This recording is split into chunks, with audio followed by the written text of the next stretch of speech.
My Low-Carb Life, Chapter 12, Blood Work. By the fall of 2017, I had lost about 100 pounds and was feeling good about what I had accomplished. I had also stopped smoking cigarettes. I wasn't doing any kind of regular exercise, but was beginning to think that may be something I needed to add to my life. On November 21st, 2017, I would be 60 years old and thought it would be a good idea for me to have a complete physical exam. I hadn't had a complete physical since I found out that I weighed 292 pounds 1.5 years earlier. At that time, my blood work was not awful, but my glucose level and cholesterol levels were both somewhat elevated. Also, my blood pressure was higher than it needed to be.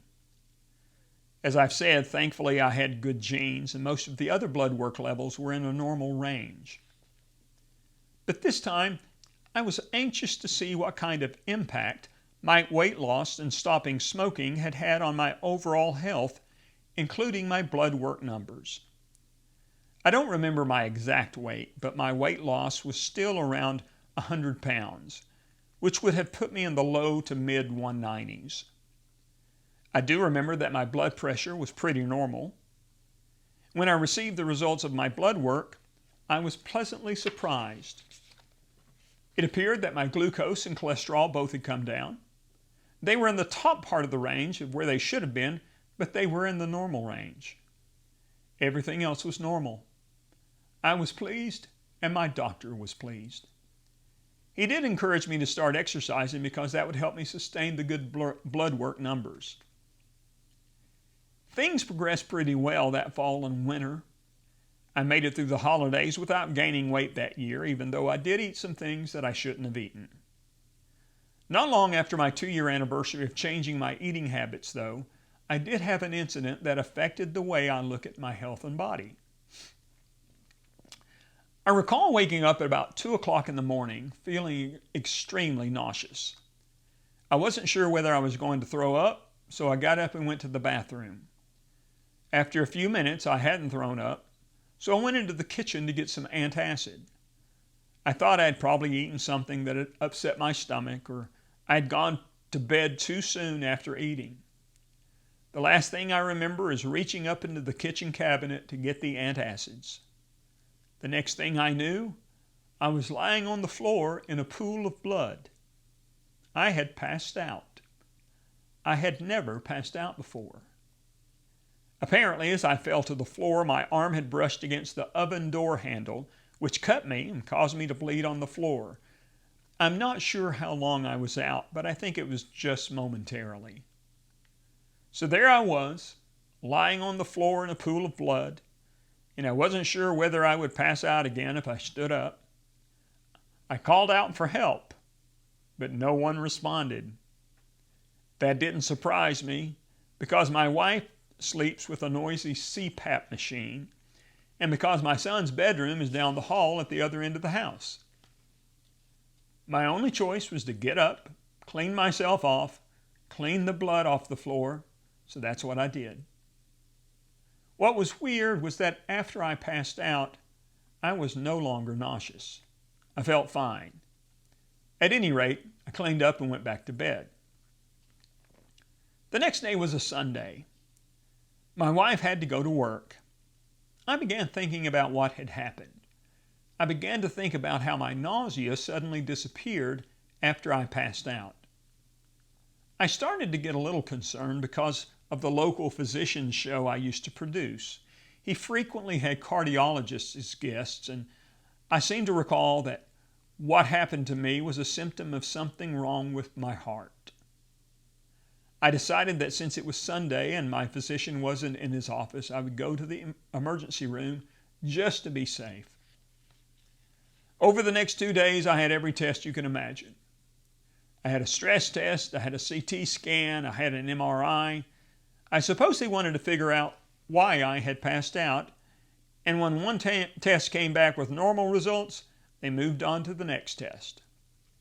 I stayed in the hospital for 2 days, and the only thing they could find was that while I was sleeping, my heart rate would get low.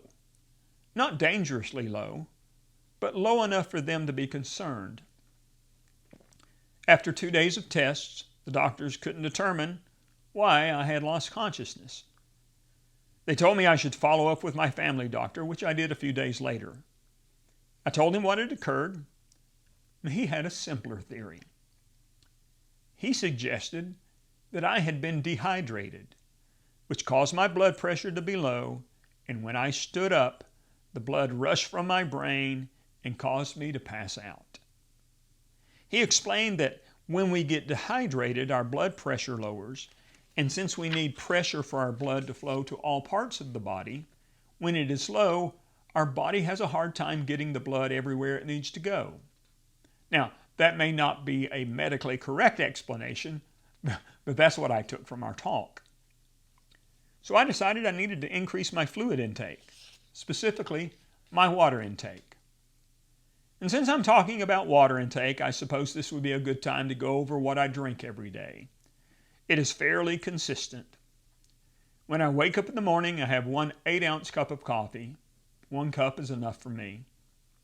It not only wakes me up, but it tends to activate my digestive system in order for me to be successful when going to the bathroom. Since I drive about 70 minutes to work each morning, I always get a glass of ice and a 20-ounce Diet Coke. I start drinking the Diet Coke in the car on my way to work. I know. Diet Coke is not good for you. There have been all kinds of studies that show that Diet Coke is especially not good when you're on a diet, but that's what I drink. I also take a 20-ounce bottle of Powerade Zero with me to work and usually switch from Diet Coke to the Powerade during the day. That way, I finish the Powerade by the time I return home from work. Before dinner, I have another Diet Coke, and after dinner, I will have about a half a bottle of Powerade Zero. By this point, that adds up to about 80 ounces of fluid per day. That's really not enough. And we should keep in mind that 40 to 48 ounces of those are diuretics, liquids that may dehydrate the body, like soft drinks and coffee. So I take 2 20-ounce bottles of water to sit on my bedside table. I usually drink about half a bottle before I go to bed. And since I am 63 and can't make it all the way through the night without having to get up and go to the bathroom, when I get up in the middle of the night, I drink even more water. That may be why I have to get up in the middle of the night. And when I wake up in the morning, I will have some more water. Most of the time, I will have consumed both bottles of water by the time I get up. That brings my total to about 120 ounces of fluid per day. Since starting that practice, I have not had any further issues or instances of passing out. And I'm pretty sure it is because I am keeping my body hydrated.